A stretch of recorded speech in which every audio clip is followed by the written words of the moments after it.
All right. My name's Evette. I'm an alcoholic. It's good to be here, to be sober. I'm so excited. There's so many newcomers present.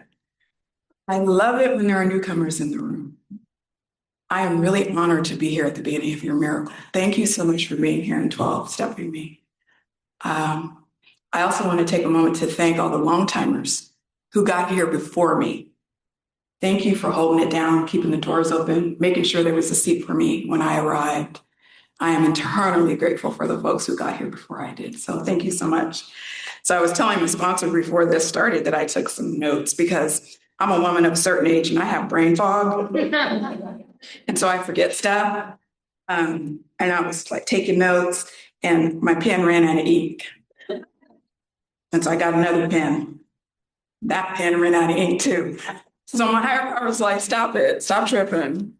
Just tell your story. But there are a few things that I just want to make sure that I say. So I'm going to look at my notes really quickly. But before I do that, I need to say that I have a home group. And what that means to me is there's a meeting that I go to every single week, no matter what, unless I'm out of town. And my meeting is actually hybrid, so I'm able to log in if I can. And it's the Antioch Women's Group that meets on Saturday afternoons at noon. And there's a group member present, and so you're welcome to come for the ladies in the room anytime. And I have a sponsor. I have a sponsor who knows that I'm a responsee, and I meet with her on a regular basis, and we take the steps and look at the traditions and the concepts, and that's really important to me. And the last thing is that I have a sobriety date. I'm 30 years and 30 days sober today. So my sobriety date is 2/22/96, and the 30 days is actually in some ways much more significant. One of the things that I wrote down is I was just thinking, what do I want to talk about? What do I want to share about? I've had the most perfect last 36 hours. It's just been sweet. Nothing special, nothing spectacular, just life, showing up, spending time with loved ones, doing service, taking care of myself, doing the things that I love, being in my home. It's just been really, really perfect. And then I get to recognize that is a direct result of the program of Alcoholics Anonymous, a direct result. Because before, that wasn't the case. And then these are the last notes that I took that I'll share with you. I already told you I have brain fog. So I have a fan. There's some women in the room who will understand why I have that. So you might see me fanning and then taking stuff off and putting it back on. Just know that I'm having my own little personal HVAC up here. So don't worry, I'm okay. I'm okay. I can take care of myself. I have sensible shoes on because I knew that I would be standing for a bit, right? So I don't want my feet to hurt. And so I did that. And I have some cough drops and I have my inhaler because it's spring and I'm asthmatic and I don't want to choke up here, right? And so I have some tools here that will make sure that I am okay and that I can continue to share my experience, strength, and hope. Like, why does all of that matter? All right. So when I got to the rooms of Alcoholics Anonymous, I had underwear in my glove compartment. And when my sponsor told me there would come a day that I would not need to have underwear in my glove compartment, I was like, right, I didn't get it because that was essential because you did not know what was going to happen and you needed another pair of drawers, right? Hanging out in the car. And so I don't have underwear in my glove compartment today. I don't need that. That's not a tool that I need. So I'm going to stick to the format, what it was like, what happened, and what it's like now. I promised myself I'm only going to stay drunk for like 10 or 15 minutes because I've been sober way longer than I drank, right? And so I want to get to the sweet stuff. And so my first drunk, not my first drink, is significant. Oh, and I forgot to say hello to the people online. Thank you so much for being here. I love that we have online meetings as a part of our fellowship, that it's expanded. So I'm really glad that you're here. So my first drunk, my sister, I'm the youngest of three girls, and my sister was the hellion, right? She was the one who was staying out all night, bring boys home and sneaking them out the door. And Oh, she just did so many things that just caused a lot of strife in our family. And so one of the things that she did is she got married when she was 16 to this guy who, there's some people in the room who will remember this and others will not, but he was in Right On magazine and he was a break dancer. And I just like, oh, he's a superstar. He had the big break dancing pants on. And oh man, I just thought he was the bee's knees, man. So at the time I was 12. And so my sister was 16. And he offered me my first drink and my first drug. And I took it because I was like, oh, he's a star. He's in a magazine. And I just remember saying, I can't feel anything. I can't feel anything. I can't feel anything. And then I woke up and there was puke everywhere. And that was what my drinking was like. That's pretty much the whole story. I am a puker. I puke on you. I puke on me. I puke in the car. And it's not pleasant. And toward the end of my drinking, it was really hard to like have people go out with me because they were like, no, I do not want to wear a raincoat just to go dancing with you because you're just going to puke everywhere. So in any case, so that was my first drunk. And when I woke up, even though I had vomited all over myself and I had a headache and it was a mess, I just felt really cool.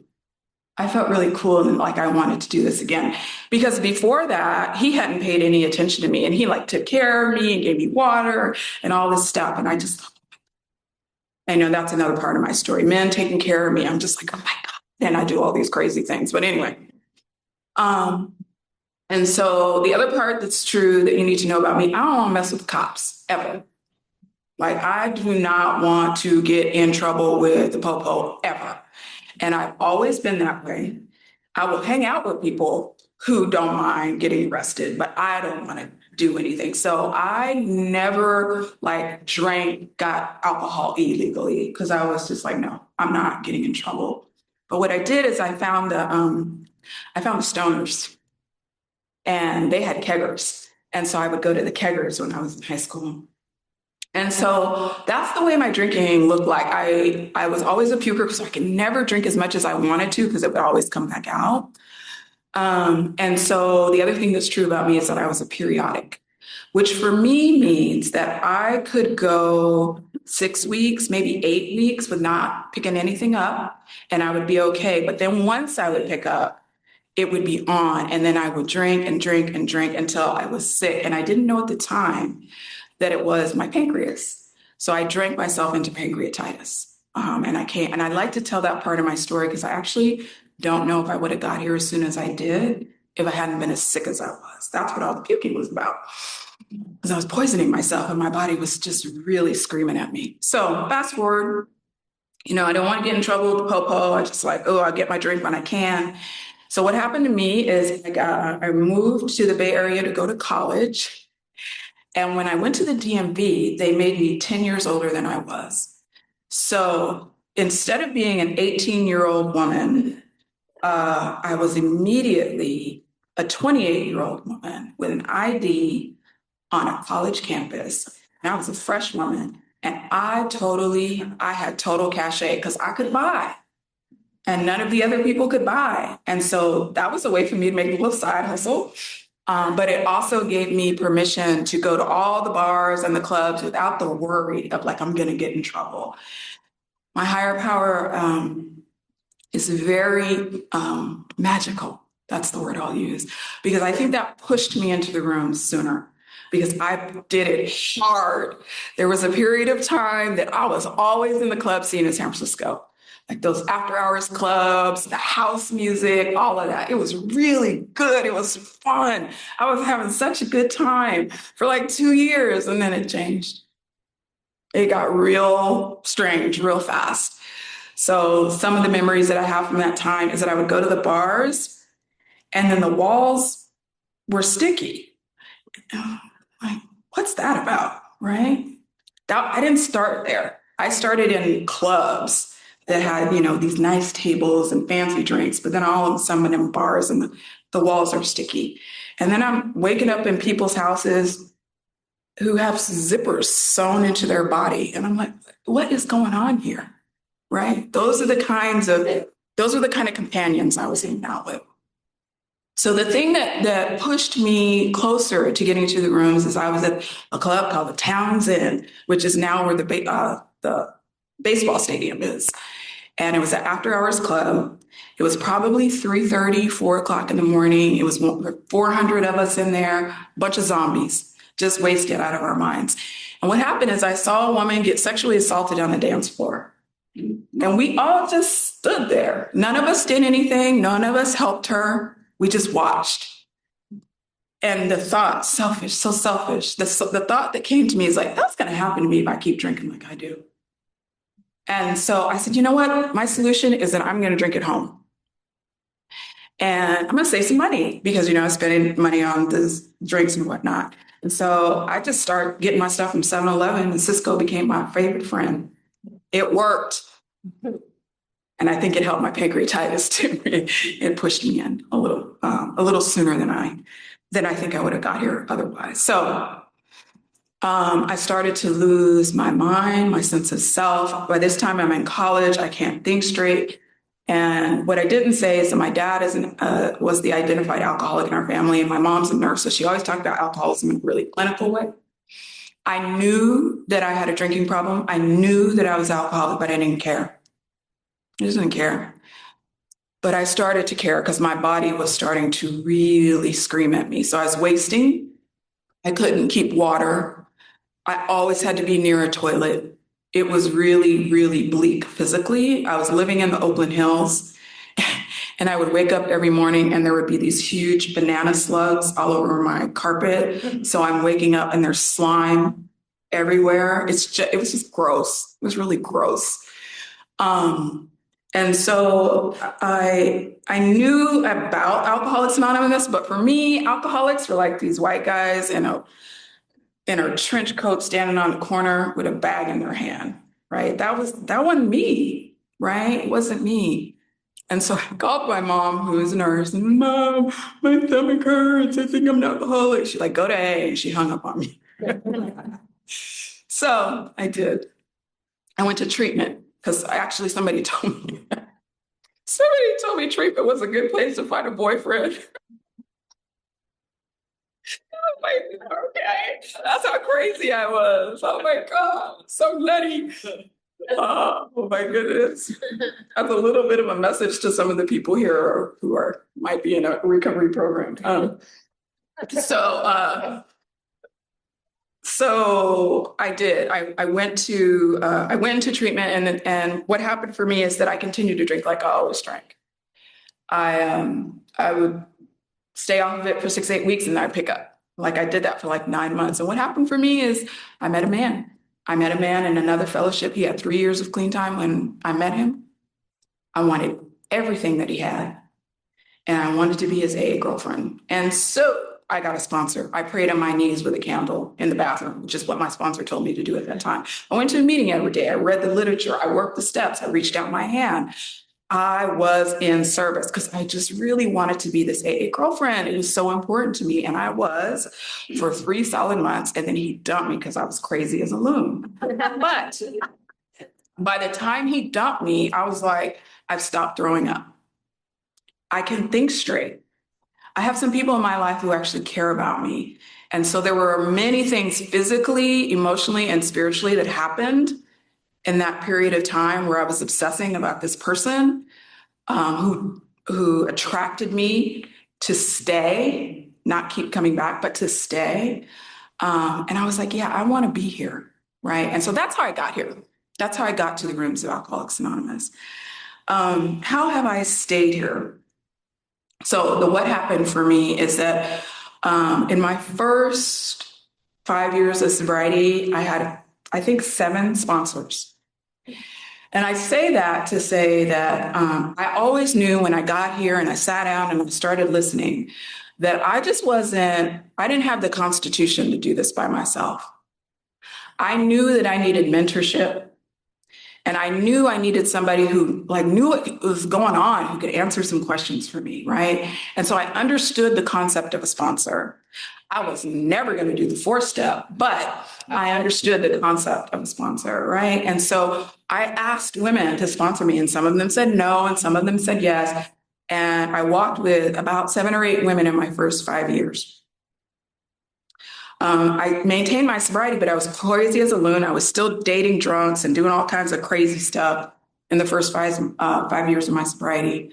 And then I met this woman. So some of you will know this neighborhood on the corner in between Fellowship, the corner of International and 47th, I think it is.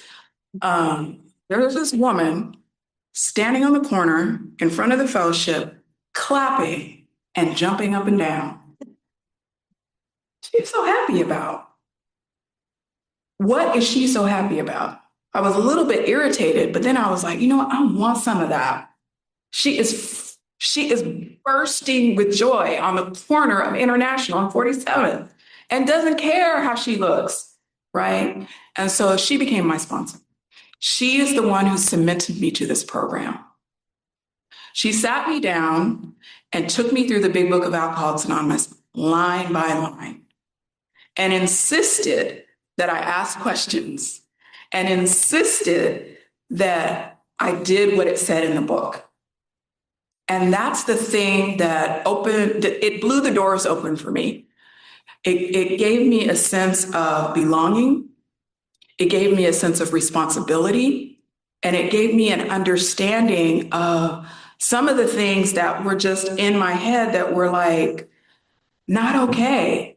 For me, it's not okay to choose to be in a relationship with an active alcoholic when I'm not married to the person in the rooms of Alcoholics Anonymous. I was serial dating these people that were just drunk, right? And she was the one who opened it up to me like, that's not okay. That's slippery. Why are you doing that?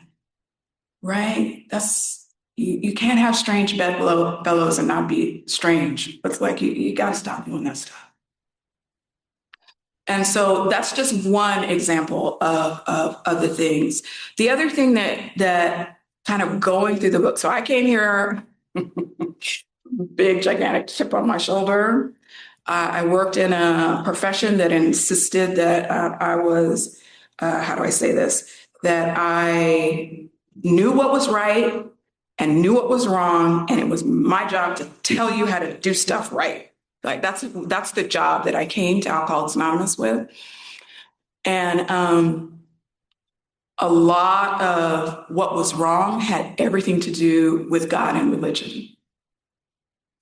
And so I didn't necessarily come here with a resentment against higher power, but I came here with a resentment against religion. And I love that line in our book that talks about, I'm not a person who can remember things exactly. Something about we don't scoff at people who are religious. They have something to teach us, right? And so when I kind of got into the book and began to understand the power of prayer and the power of an understanding of a higher power and the power of coming to believe that I could be restored to sanity and the power of surrendering to a higher power that I somewhat understood, there was so much glory in that. It gave me so much peace. And that's only through working the steps, right? For me, there's no other way to get there. And so I'm so forever grateful for you just think about it. For fun and for free, we sit with each other, right? And go through the book and share our experience, strength, and hope and transform lives. She transformed my life. I participated. But she transformed my life in just taking out the time to walk through the book with me, right? And so I worked with her for over 12 years. And then she had the nerve to move to Washington to take care of her parents. She didn't ask me. She didn't consult me. She was just like, I got to go. My mom has dementia. My dad has heart disease. So I got to move. What? I need you. And then she I was like, okay, well, we'll just do this long distance. She's like, no, you get a local sponsor. Get a local sponsor. And so I have. And so the other part of what's happened is that I got a local sponsor who asked me to step it up. It's one of the first things she said to me. Oh Lord, I don't know what that means. And it has transformed my life. Another, you can tell I'm a big proponent of sponsorship. I really believe in it. I think it's one of the most divine things about this program. And so what has it meant for me to kind of step it up and be different and continue to transform? I was sharing with Sponsy earlier today. So I'm lucky my mom is alive and well. I didn't always feel that way. As a result of the steps, I have that feeling. She'll be 80 in December, and she still runs circles around me sometimes. And today, she wanted me to help her with something.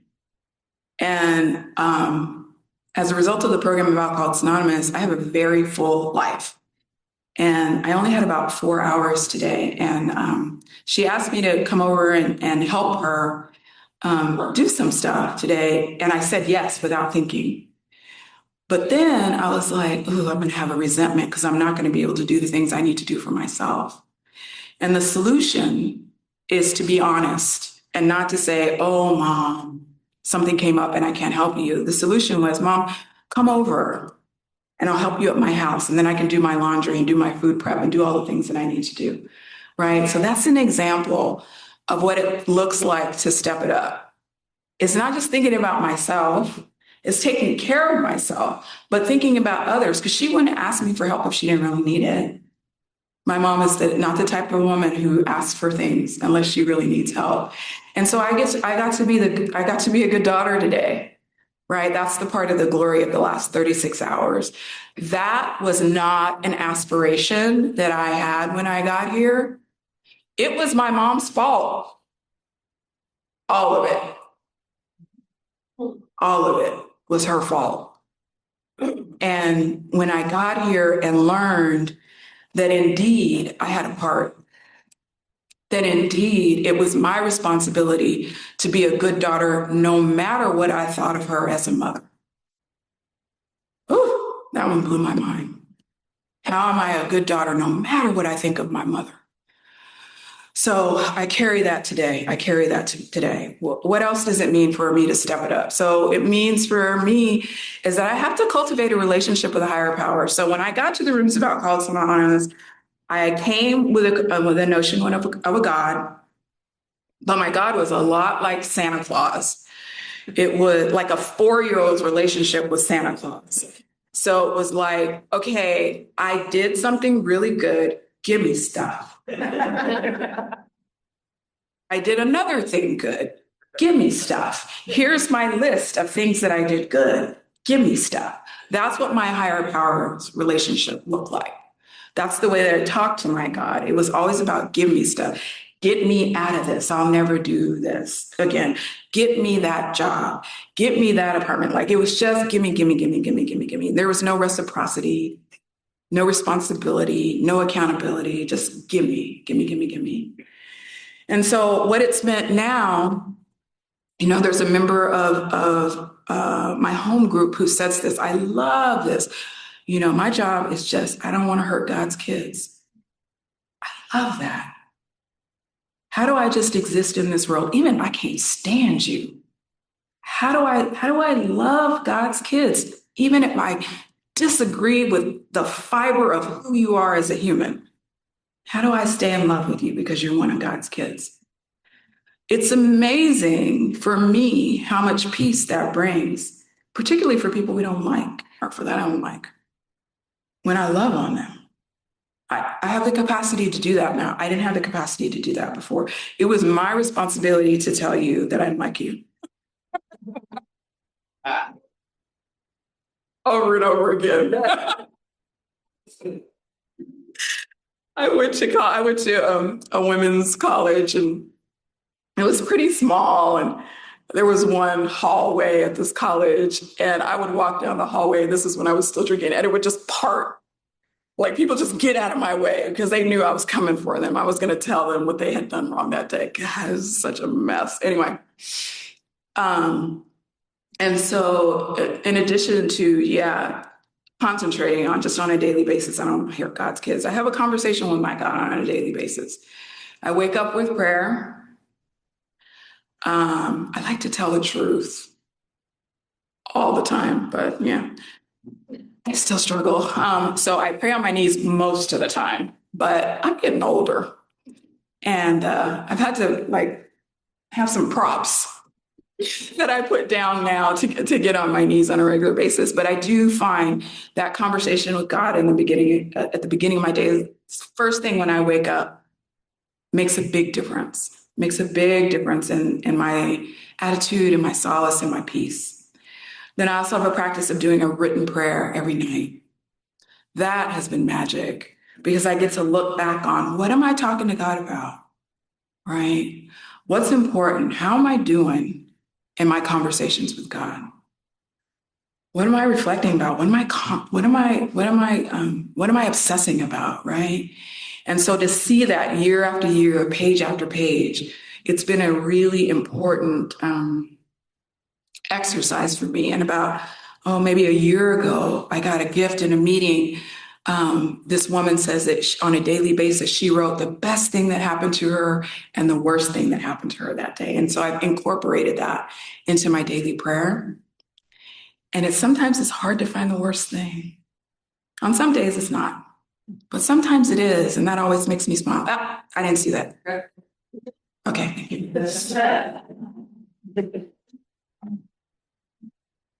The other thing that's really important about stepping up is service. So if we don't do service in our fellowship, it dies, period, die.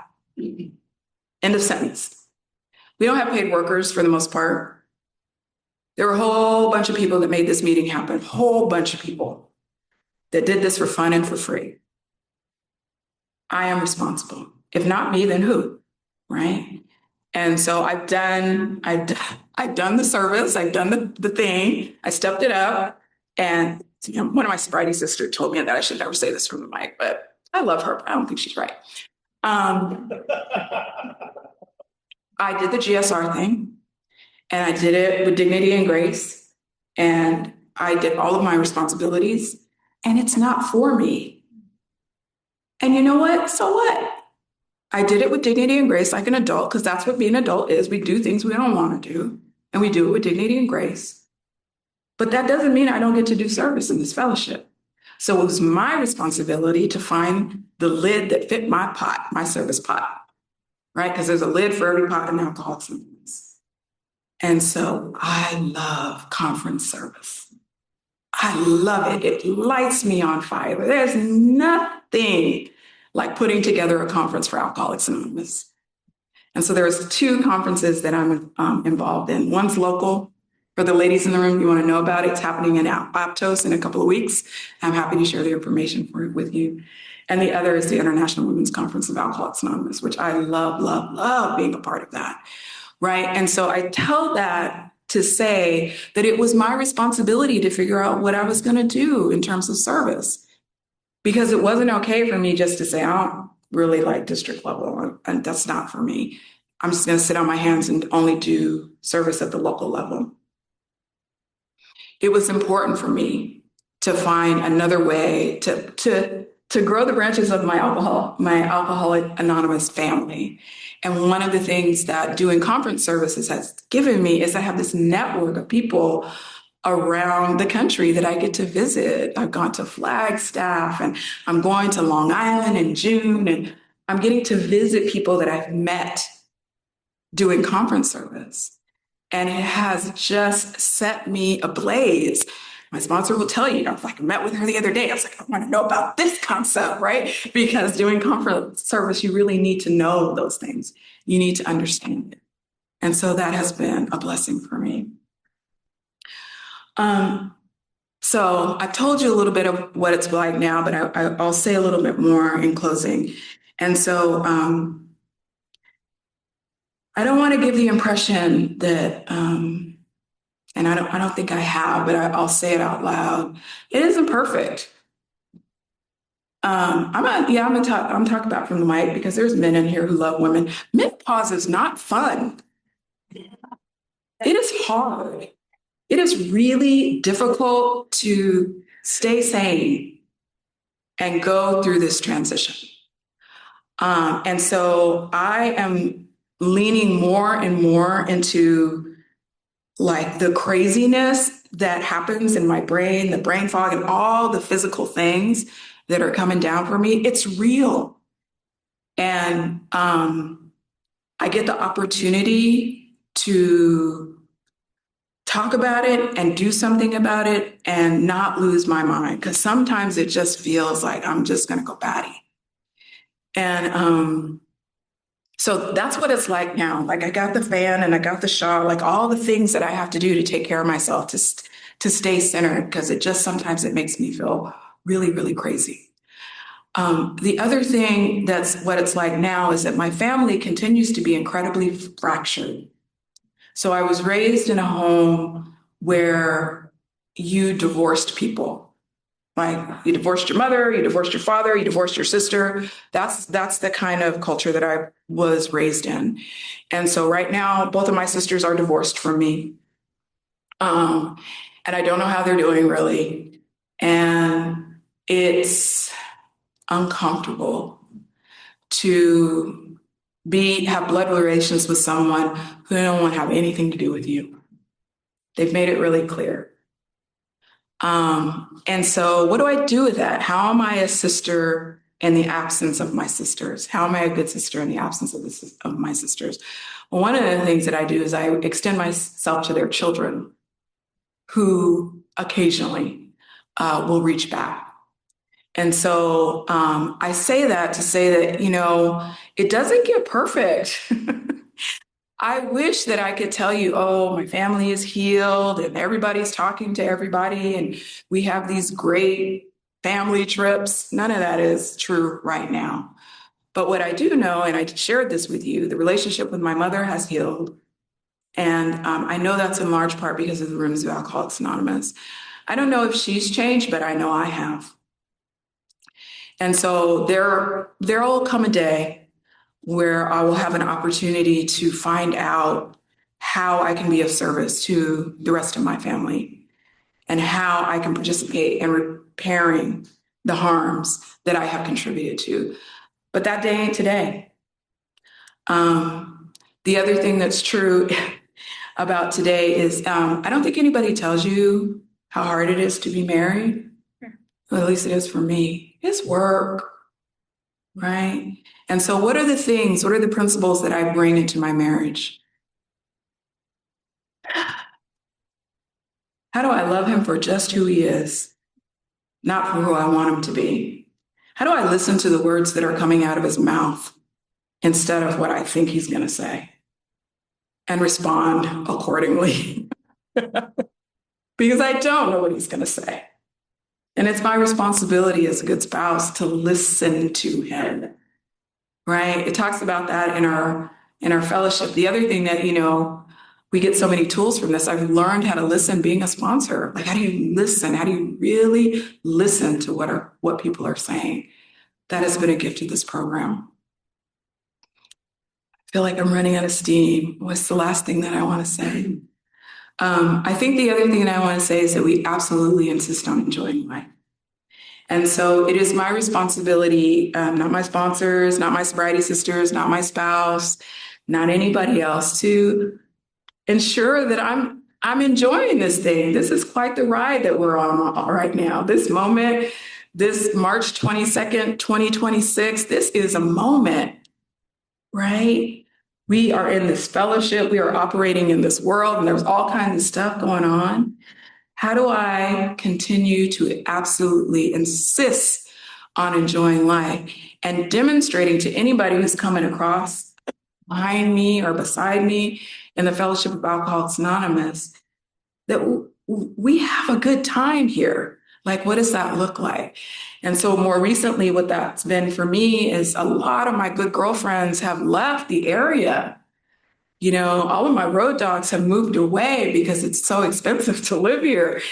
And I've been sharing about it in meetings and just saying, you know, I want to have fun with people and how do I extend myself and make sure that we're having fun together. And now I have an annual girl trip that's happening, right?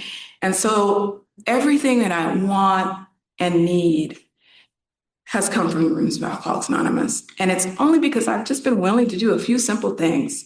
Sit down and be quiet and listen to somebody else and read the big book of Alcoholics Anonymous. Thank you for letting me share.